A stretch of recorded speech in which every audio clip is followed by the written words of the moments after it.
Hello, Josh Evilsizor here, going to show you why your Chrome startup pages matter to your success.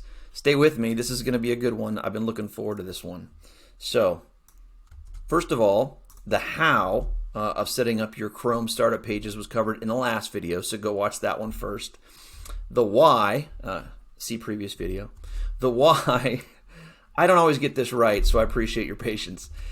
Your environment. What about your environment? It matters. The environment you live and work in matters to how you behave or become or are a person. It shapes your habits. So shape your environment. Let's talk about email. When you start your day, that should be the last thing you're concerned about. Unless you're like customer service business or other industries where you absolutely have to be working from your email. But your email is other people's priorities.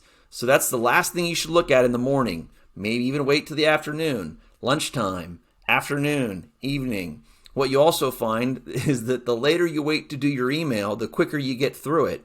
I found myself to be a very write a lot of great prose in the morning when I start with my email first. That didn't ever need to be great prose. It could have been a 5-sentence email. But your email should be the last thing you look at in the morning or later on in the day. We talk about batch processing and when to do email another time. So the first thing you should look at should be your calendar. What's going on this week? What's going on today? That's going to give you your priorities and is going to let you know what time you have available to get the stuff done you need to get done. Looking at your email helps you do none of that.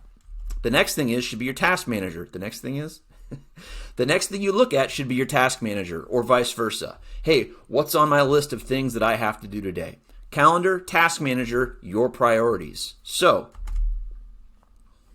I'm getting ahead of myself. You want to create the good habit of starting to look at those two things at the beginning of your day and your week. So how do you shape that habit? You shape your environment, your priorities, right? So attending to your priorities, how are we going to do that? James, that's a hard one to say for some reason. James Clear's first law, make it obvious, of creating a good habit, by the way. James Clear's first law of creating a good habit is to make it obvious or easy. So how do we make looking at your calendar, looking at your task manager obvious and easy? By designing your environment. Make the cues obvious and visible. And that is to make your startup pages your calendar and your task manager. So when you launch Chrome in the morning, you don't have email staring at you in the face, sucking you into the vortex that is your inbox, that you pop up at 12 o'clock and go, good grief, I've done nothing today but just talk about doing work. Email is talking about working. It's very rarely actually doing work. So, obvious and visible by setting your startup pages to be your task manager or your calendar or both. Just as I showed you in the last video, like this.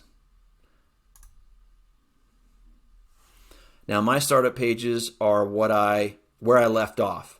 So I purposely, before I close my browser, I will make sure GQs and calendar are the only thing that remain, that they're also pinned just because it looks cleaner, and then I hit the X button, and so the next time I launch my personal Chrome profile, that's what shows up. You'll notice what was not in there is my email inbox, and that's not something I get to till later on in the day after I've taken care of either eating the frog, most important task, or just doing things that are important for me to get done that day first. All right. Obvious and visible. What else? So, make it easy to start with your priorities. As I just said, fire up your calendar and fire up your task manager first and automate that by setting your start pages to your calendar or your task manager. Creating a good habit. This is actually eliminating a bad habit. Tending to your priorities. So I didn't write it there, but it's actually eliminating a bad habit. I wrote it wrong. It's the inversion of James Clear's first law. Make it invisible. So to eliminate a bad habit, you've got to make it invisible. So how do you do that? You make it harder, and the way that you do that is you reduce your exposure to it. And how do you do that? Reduce your exposure to it in your environment, which is what we're talking about, right? So how do you do that? You remove the cues. Email. So just don't make that one of your starting pages. it's that easy. Now, maybe email is not your vice. Maybe it's YouTube or something else? What is your vice? What do you, when you open your Chrome browser in the morning, what's the first thing you click on, or what opens up for you? That would be my question to you. And how can you shape your environment in such a way that you are making the right things obvious and visible and easier? All right. So I talked about James Clear. He wrote a great book called Atomic Habits. I would highly, highly, highly recommend that. Page 96 is where I've got the content that you're looking at and hearing about today.